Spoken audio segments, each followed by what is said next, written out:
Hello and welcome to the Candid Cash Flow Podcast, episode 48. I'm your host, Ava Fales.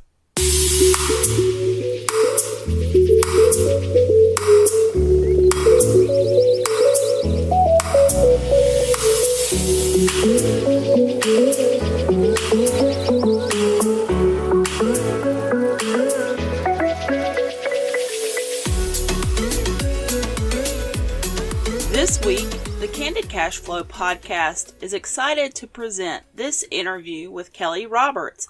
I met Kelli through her husband Dale, who was and is a client of mine. I did a bit of work for Kelli and have followed her progress this year as she launched a course and a new YouTube channel. Kelli focuses mainly on creating and self-publishing no-content and low-content books. She also has a print-on-demand side hustle through Merch by Amazon. I find several really cool things about Kelli's approach to her business. She doesn't try to be a guru. She does zero marketing. If something doesn't make money or isn't enjoyable to her, she simply doesn't do it. She cares about the people she reaches. For example, she pulled her course off the market so it wouldn't become outdated, and she is still working with her students to help them with aspects that are changing in the market. Kelli is a rare gem in the make money online world. She began back in the late 90s with eBay, and her business has evolved to its current iteration. I'll let Kelli tell you all about it. Do not miss this episode. If you do nothing else, visit Kelli's links. I'll share them at the end, or grab the show notes at heyoava.com/episode 48 so you get all her links, because you're going to want to follow her. I will also include her links in the description area on whatever platform you are receiving this broadcast. So if you want to learn about self-publishing journals and other low and no content books on Amazon without marketing and scaling that to six figures, then you're going to want to stay tuned. This holiday season, choose from the most wished-for items Amazon has to offer. Get inspired and find the perfect item for everyone on your list. See Amazon's most wished for items at heyoava.com/most wished for. Thanks for coming on. I'm so happy to have you on and I'm excited about the interview. So thanks for coming on. No problem. All right, so let's jump right in. So tell the people a little bit about your background and what your real job was before you got into the online thing and how you got started. Sure. Well, I thought growing up and through high school and college, the thing to do was go to college, get a degree, get a desk job with good benefits, good salary. I had no desire to do any of that, but I thought it was the thing you're supposed to do to be in the real world or whatever. So that's what I did. I graduated with a degree in political science, thought I wanted to go to law school, but that never happened. So my first real job, or also my last real job, was in the investment world. I really didn't like it. It paid well, but I really didn't know how to get out of it. So I started doing eBay part-time again. I started eBay as a hobby back in 1998, but around 2010, 2011, I picked it up again as a hobby, and I enjoyed it a lot, and I did quite well with it. And I was happy doing it. So my husband, Dale, was like, why don't you just quit your job and do this full time? So I did. So that was my first experience not having a 9-to-5 job. And it'll be 6 years in February. So I started with eBay, and then I get bored easily. So I did it for a little bit full time, and I was like, no, this isn't for me. And then I went to Amazon FBA, which is more physical products, and the model I was doing was getting quite saturated, so I got frustrated. So then I went to Kindle Publishing, did the ghostwriting thing, and I was like, I really don't like managing writers and telling them what to do. So I stopped that. And then about 2.5 to 3 years ago or so, I was watching a webinar for print-on-demand, no-content books. And I was like, I never did anything creative in high school, never did anything creative in college. Let's try this out. and I ended up enjoying it. And along the way, I made some decent money. And so it's just come hand in hand. You know, the money's come, so I enjoy it and I want to do more. So the money comes in more consistently. And it's been a lot of fun. And then I started a YouTube channel in April of this year, just talking about what I do, helping people. And I'm about ready to hit 2,000 subscribers like today or tomorrow. So Awesome. that's kind of cool. And I did a course earlier in the year and just trying to, because word got out of how much I made last December. And so people were like, I want to do that too. So that's where the whole YouTube channel and course came about. So that's me in a nutshell. That is quite a journey. I think, like, one of the things that I really like about your approach to things is you're like, oh, well, I don't really like this, so never mind. I don't like marketing, so no. And you you make it work anyway. I think that's so cool. So you mentioned your self-publishing stuff. How did you find out about that originally? Originally, it was on YouTube, or I was still in Facebook groups when I was learning about eBay. It was something like that. I heard about Jason Brock, and he was doing Kindle publishing and doing quite well. And I was like, oh, this is kind of cool. When I was younger, I really, it's so funny. When I was younger, I actually wrote a lot. And now as an adult, I don't like writing. But I was like, let's see if this could work. It requires not going out and sourcing at thrift stores. So I was like, this seems like it'd be a lot less energy, still hard work. So I thought I would give it a try. But he's the first person I heard, about it from. Yeah, I think there's a lot of us that got started with Jason Brock. Yeah. He was the first guy out there that was like, yeah, I'm making 10 grand a month doing this. Check it out. It was so. Right. And he was a normal person. I think that's what resonated with me. He wasn't some like guy in a suit and tie or anything like that. He was just a normal dude. And that's what I liked. Yeah, for sure. It wasn't like the whole guru approach with him. Right. So what caused you to make like low and no content books your main focus? Well, the money was rolling in, so that was kind of cool. We could eat more than just rice and beans. But then one of my business friends challenged me. Let's see, it was like August or September of 2017. And mind you, I said a few minutes ago, I get bored easily. So this challenge, she's like, why don't we focus on one thing for a full year? And I was like, come again? What are you talking about? Because at the time I was still managing the Kindle, trying to update it and stuff, managing the audiobooks. I probably had, 6 or 7 like little side streams going on, and they all did not fit into one category. So I was like, you're crazy. But that was probably the best thing because I love a challenge. I'm a very, very, very competitive person, so I didn't want to lose.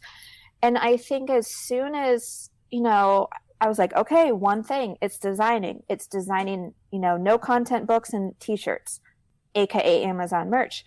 My income shot up. I mean, it probably helped that it was close to Q4 when incomes are, higher than most months. But that also gave me the confidence that's like, oh, if I just do this one thing, it was enough variety to keep me, not too bored. I was like, this could be a good thing. So all credit to my business friend. Awesome. I think the other part that I resonate really well with is the whole boredom thing because, I was diagnosed with attention deficit disorder when I was like 10. So like I like things to be constantly changing. I don't want to get stuck on one project for too long. So, right. For sure. I definitely can feel you as far as the boredom goes. Want to avoid that at all costs. For sure. So you mentioned Merch by Amazon. What do you think about that platform? It's an ever-changing platform. I'm very grateful for the opportunity. Right now, I treat it as a part-time side hustle. On average, I want to say I do about 30 minutes to an hour a day. Lately, because of Q4, I've been doing more. But a few months ago, I didn't upload at all. So that's why I say on average, I like to stick, within that time frame. But I think it's a good side hustle income. And if you just think about how many hours you put into it, and then evaluate how much, paycheck you get. Just balance your time right. I get so frustrated if I put a lot of time in something and I don't see results. Yeah, for sure. For sure. So it's a good side hustle. I would be super scared to make that my full-time only gig for sure. Right. Do you sell on any other platforms besides that one? Like, do you cross post your items or your designs on other platforms? I cross post a little bit and I do change them up. I'll make like white text black or whatever, but I do TeePublic, Redbubble, and I just started posting a little bit more on Zazzle. Mm-hmm. I logged into my reports for the first time in a few months and I had a couple sales and I'm like, oh wow, this is cool. So I'm put a little bit more time into that. Cool. I don't blame you. I would too. That's the other thing. You're always like, you go where the money is. So if you try something, there's no money in it, you move along. I go where the money is. However, I have to enjoy it. Right. Because I don't like marketing. I'm sure I could make more money if I market it, but I just don't like it. So it has to work hand in hand. Right now, and I think there's a lot of people that, marketing is a skill. It's something you have to know how to do. And every platform you're on, you have to know how to market on that platform. So if you can eliminate that from what you're trying to do, I think that resonates with a lot of people. So yeah, for sure. What's your biggest money maker? Like not in specific items, but just by like platform? Formerly known as CreateSpace, now KDP Print. Gotcha. Yeah, for sure. The paperback is huge. Like when Kindle came out, everybody was going nuts about ebooks, and then it was like, whoa, wait a minute, paperback. Because I think a lot of people still like to hold a book. I know I do. So I absolutely do too. Lately, I've been trying hard not to use my phone too much, and so that my Kindle app I try not to look at. So I love physical books, so I don't get distracted by my screen. Exactly. Yeah. So you got a pretty new YouTube channel that's kind of shot up. I mean, you just said that you're about to get 2,000 subscribers in like record time. It's gotta be some kind of record. What kind of content are you sharing? I share the whole no content, low content business, and then I also share a little bit about merch. When I started off the channel, I kind of made videos around what I thought people are looking for based on my YouTube searching. But now, since I have I think it's still a semi-small audience, I just kind of pay attention what, the Facebook groups are saying, what the comments are, and I kind of make YouTube videos based around what questions people are asking. Yeah, for sure. I think small audiences are highly underrated. I mean, I've seen people, with 4,000 subs on YouTube turn that into, 10 grand a month through affiliate marketing and things like that. So, yeah. Oh, yeah. The number, it doesn't really matter to me as much as, I just enjoy getting on because I also do the live stream once a week and then I have one pre-recorded video. I just like the opportunity to go on and chat with people live and people actually show up. I mean, I just think that's cool. You released a course in 2018. Will you be updating that course to reflect the changes at Amazon or releasing something new for 2019? As of right now, the only thing for sure is I will be updating the CreateSpace course with 1 or 2 videos only for those customers that purchase my course, because there are some people that purchased my course just a week before this whole thing was announced. And I didn't get any refunds from those people. So I was just like, okay, these people kind of trust in me. So I really want to give back and at least give them more detail about KDP. I am going to make that video. I was going to make it as soon as, CreateSpace goes away. I thought CreateSpace would have went away by now. Yeah. So I might make it in December or January for that. As far as a new course for like KDP, that's still undecided. It's actually something I was talking about with a friend and I'm still trying to battle in my head about it. I hear you. All right, so what would you say to someone who's new to like no or low content bookmaking? Oh boy, there's a lot. But with anything you do, if you're getting into a business that, you know, you don't want to make it a short term get rich quick scheme. You want to take your time, actually learn the process. I've shared my income before on my YouTube channel, and not to seem really mean, but some people have selective hearing. They hear I made, X amount of dollars. I have X amount of books out, but no one really hears that it took me 2 to 3 years to build that up. So just realize that anything worthwhile is going to take time. Do something little every day, and eventually it's going to snowball into a really awesome big thing.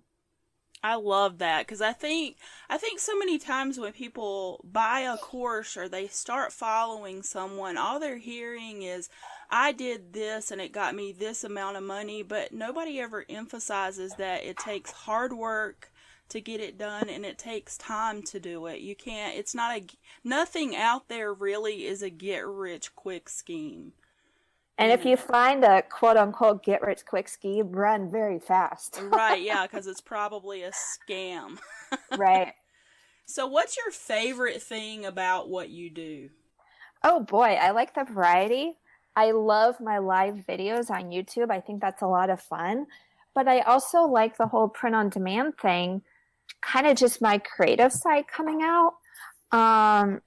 Based on my mood for the day, if something frustrated me, I can make a, product with that niche, or, just always stuff to learn too. I love researching and learning new things. So in summary, there's a lot of stuff that I like. Yeah. And I tend not to do stuff I don't like. So many people hire virtual assistants like yourself, but it's hard for me to delegate something that I enjoy doing. Right.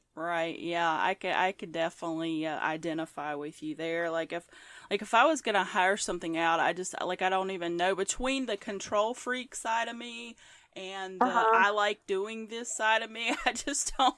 Yeah. I would have the same problem. Right. Can you name drop like 3 or 4 resources that have helped you in your business? General term, self-development and networking, meaning just because I don't see clients, I was guilty in the beginning of not working on self-development. And that's, self-development helps you regardless if you face clients or not. So that's one thing. And then just some apps such as Merch Buddy for uploading faster, the Over app, designing on the run, which I think is awesome to be able to design when you're not in front of your computer. And then I like my Google Drive stuff. I really do. So I don't have to, be on my computer. So those are my probably resources that have helped me the most. Yeah, for sure. I'm a complete Google Drive whore. Like, that tab is open at all times on my computer. I have at least one spreadsheet open at all times. It's ridiculous. It's crazy because I have, the Microsoft Office on my computer, but probably 8 times out of 10, I pull up Google Drive. It's just what I'm used to, and I just like it saving, and it's awesome.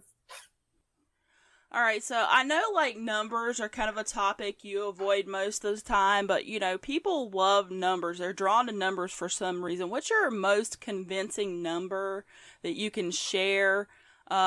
Not necessarily money, but just a number that is like, wow, I can't believe that happened. Probably for the first time in my life, I'm going to cross the 6-figure in profit mark this year. Wow, that's fantastic. So what's your best advice for decent profits during Q4? It's interesting because yesterday I went back into my reports from 2017, from specifically November and December of 2017. I wanted to look at my top sellers, and it was Create Space and Merch. And I wanted to figure out, when did I make those products? And it wasn't during that Q4. Most of my top sellers in Q4, I made like that previous summer. So like the summer of 2017. So my best advice for decent profits are to be consistent all year long. Yes, it's really awesome to hustle during the busiest time of the year. But if you're lazy for 8 to 9 months out of the year and just hustle for a few months, quarter 4 is not going to be a happy time for you. That's great. That's great advice. I love that you don't hardly do any marketing. I think I mentioned that earlier. What made you decide that you didn't need to market, and do you think if you did market, you would see any significant growth? I just decided one day, I'll lump email marketing into this as well.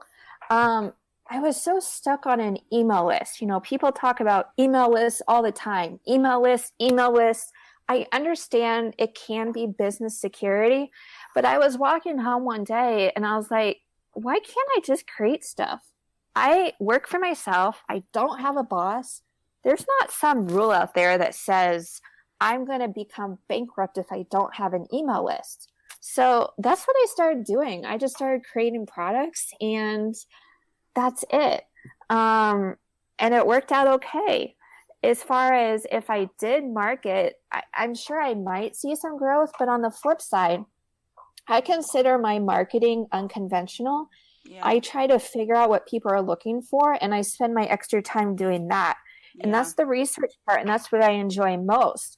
So if I took some time to, learn marketing and do that, I might not see more growth because I won't be as happy not creating what I like doing. So who knows? Right. Yeah. Yeah, I agree totally. Yeah, as far as like email lists go, everybody emphasizes the email list. But for me and my business, what has mattered 10 times more than an email list was networking. Mm-hmm. So networking basically tripled my business in the last 18 months. So that's awesome. Yeah, so the networking thing I think is bigger than marketing, and it's bigger than email lists. For sure. So this next question's kind of just for fun. Photoshop or GIMP? Oh, Photoshop. Hands down. Hands down. Fun fact, I did have GIMP on my computer at one point when it was really hard for me to spend money. And I hated it so much. I think I deleted it like in 5 minutes because I was just so frustrated. So Photoshop for sure. Yeah, for sure. I've had a shout out to Dale. I've had GIMP on my computer on and off, and GIMP's Dale will be like, "Hey, you gotta do this in GIMP, so let me send this GIMP file to you." So I download the program. Right? I open it up. I'm like, I don't even know what I'm doing in here. I can't. It would take me like 10 hours longer to do it in GIMP when I could just hop in Photoshop, be like, boom, boom, boom, done. Yep. All right, so I'll watch him do some things, and I see the process, and I'm like, no. That's so much easier in Photoshop. Yeah. All right, last question. So what is your number one tip for the Candid Cash Flow audience about how to turn your passion into cash flow? Be open to anything and always keep learning. I had no clue that I would design. Right now, who knows if I'll be doing this in 10 years, but if you would have asked me when I was going to college that I would make over 6 figures by having a YouTube channel and designing, I probably would have laughed in your face because, like I said, I didn't take design classes in high school or college. And I swear, I'm one of the biggest introverts. I'm a really shy person by nature. So it's crazy that, this happened, but I'm happy it did and very grateful. That's awesome. All right. Well, thanks again. That's going to do it for this episode of the Candid Cash Flow podcast. A huge thanks to Kelli for coming on the show. I'll try to get better at thanking my guests during the recording. This one ends a bit abruptly. Although the high ends of the audio have a bit of buzz, lesson learned there as well. Thanks for listening and bearing with me as I feel this content is highly valuable to you as my audience. Deciding to bring guests onto the Candid Cash Flow podcast was a huge step and will continue to be a learning process. I hope you will consider subscribing and joining me each week for the Candid Cash Flow podcast. My focus is to help you find financial freedom through building multiple streams of income online. Subscribe in your favorite listening app at heyoava.com/candidcashflow. Don't forget to grab a copy of the show notes so you get all the links and bonuses, including where to find Kelli online at heyoava.com/episode 48. Remember, I release a new episode each Wednesday. Until next time, turning your passion into cash flow.